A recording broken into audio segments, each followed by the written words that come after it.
Again, yung reminder ko, pag matagal na tenga yung motor, maghangin.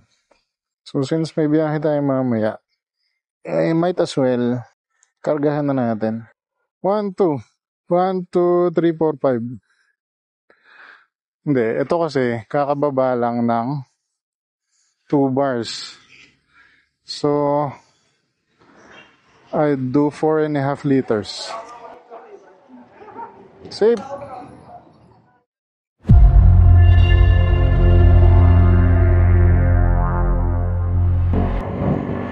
Tara, game! Happy 1K subs! Let's go! Thank you sa inyo, boys and girls. So today, Sabado, meron tayong gagawin. Importante, maintenance. Nung isang araw kasi, tumawag si Vespa Imus to advise na meron tayong naka-due na 4th PMS. So currently 12,304 yung odometer reading natin. So ito kasi, naalala ko, nagpa-PMS na tayo before the Vespa Rally. So ang reading natin that time was 9,500. So kulang-kulang 3,000 na rin, mga 2,800, ganun. 2,800 kilometers na yung tinakbo natin after nating magpa-change oil. So since nung isang araw din nakita ko na nagbabawas yung langis ko,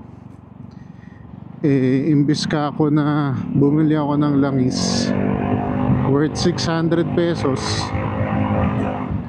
might as well ipa-change oil ko na. Kaya ngayon pupunta tayo sa Imus.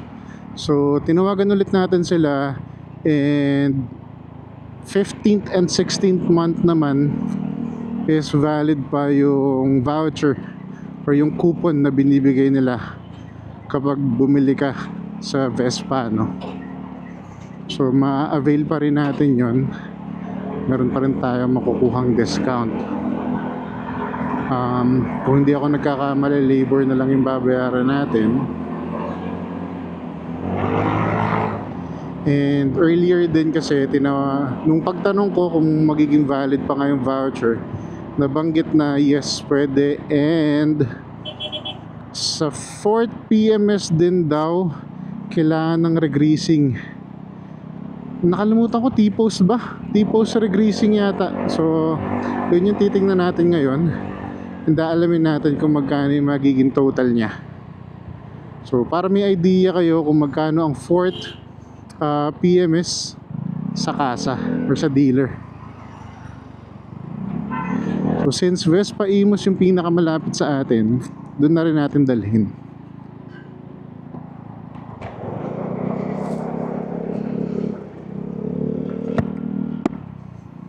Dito rin kasi natin siya na purchase, yung unit natin, itong Primavera 2023. Tapos siguro check natin kung ano yung mga available na units doon ngayon. Check natin pati yung mga pricing, ganyan, para may idea kayo if you're interested to get a Vespa, para join the club na kayo. So earlier nga, meron tayong milestone na nakuha, and yun yung 1,000 subscribers na na-reach natin. So again, maraming salamat sa inyo. Mga nanonood, lagi nanonood, mga since day 1 natin nandyan, pati yung mga bago. So salamat. Yun, tuloy-tuloy lang naman tayo mag-upload ng anything Vespa, anything and everything Vespa, as much as we can. So mag-upload tayo, gagawa tayo ng videos. Aray ko, ang pangit ng kalsada.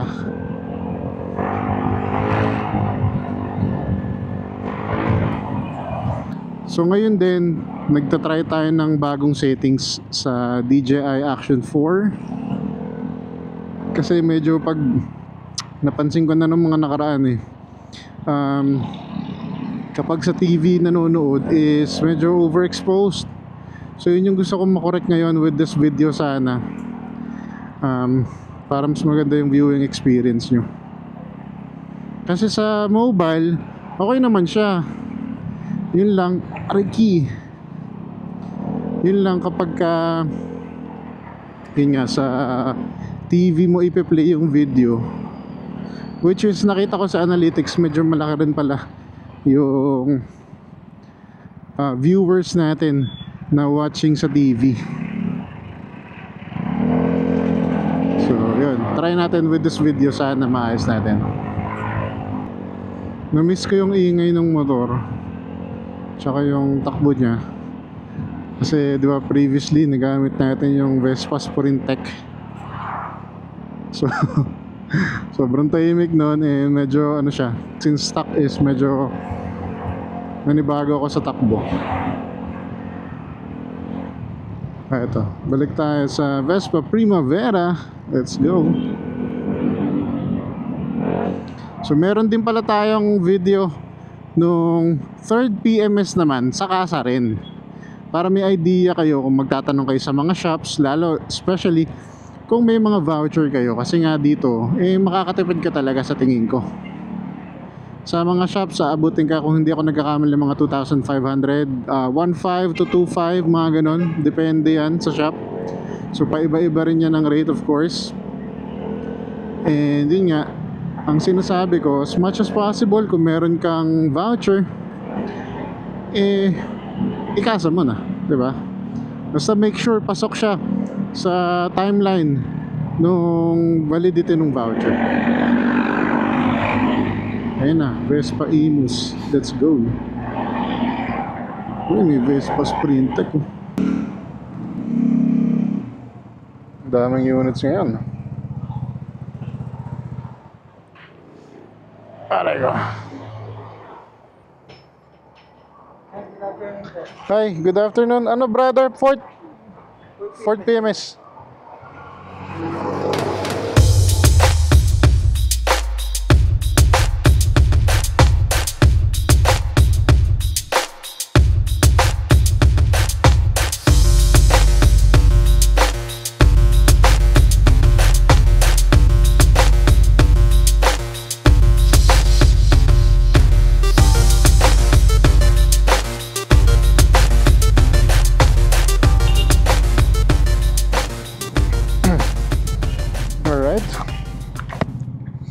Tapos na yung ating PMS, fourth PMS. So mabilisan lang.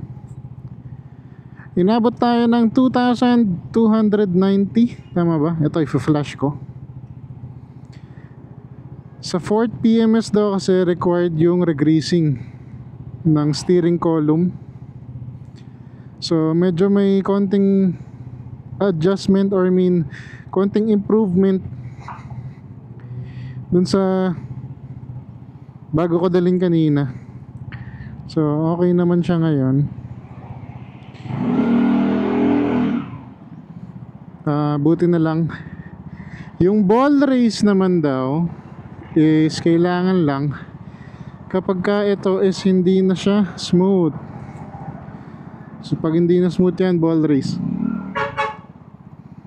With the voucher nakalibre tayo ng oil, pati gear oil and O-ring, parang labor tsaka miscellaneous yung binayaran natin. 500 for the steering column regreasing. So 12,309 ang next natin sa next 5,000 accumulated. So check your vouchers guys. Check your booklet. Maganda kay Emus kasi tinawagan ako. Imagine, February pa dapat siya. Although hindi ko naman kasi siya iniisip, gawa nga nung bago mag Vespa Rally is nakapagpa-change oil naman tayo. Pero maganda pa rin yung after sales service nila.